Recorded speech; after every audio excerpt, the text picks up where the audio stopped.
कोचोली में रंग लगल कोचोली में डीजे उमेश कोचोली में दरभंगा वाला के सुखीपुर बाजार वाला के गामे गामे टोला टोला भेलो हाला के गामे टोला टोला भेलो हाला के रंग लगल कोचोली में दरभंगा वाला के रंग लगल कोचोली में मधुबनी वाला के लाले लाले हरियर पियर औरो काला के लाले लाले हरियर पियर औरो काला के रंग लगल कोचोली में दरभंगा वाला के रंग लगल कोचोली में मधुबनी वाला के डीजे उमेश में दरभंगा वाला के सुखीपुर बाजार वाला के तू के जाइत रही भक्के तैयार के योगे भी जल को तोहर सूट सलवार हे गई तू के जाइत रही भक्के तैयार के योगे भी जल को तोहर सूट सलवार केकर पिचकारी ढलही केकर भाला गे केकर पिचकारी ढलही केकर भाला गे रंग लगल कोचोली में सहरसा वाला गे रंग लगल कोचोली में खगड़िया वाला गे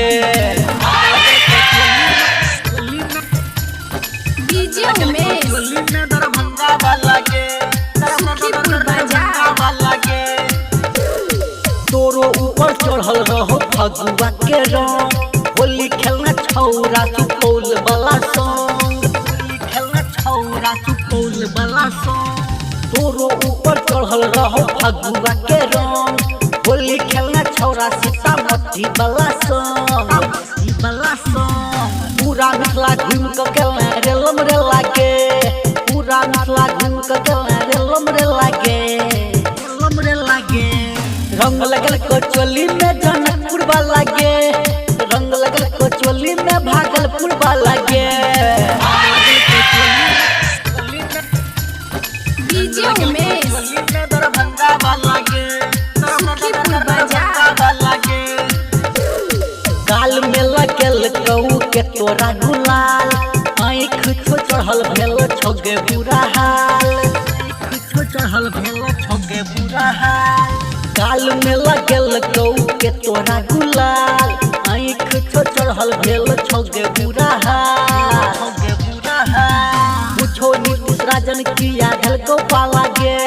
पूछो नीतीश राजन किया ढल को पाला गे ढल को पाला गे रंग लगल कोचोली में पूर्णिया वाला गे रंग लगल कोचोली में कटिहार वाला गे।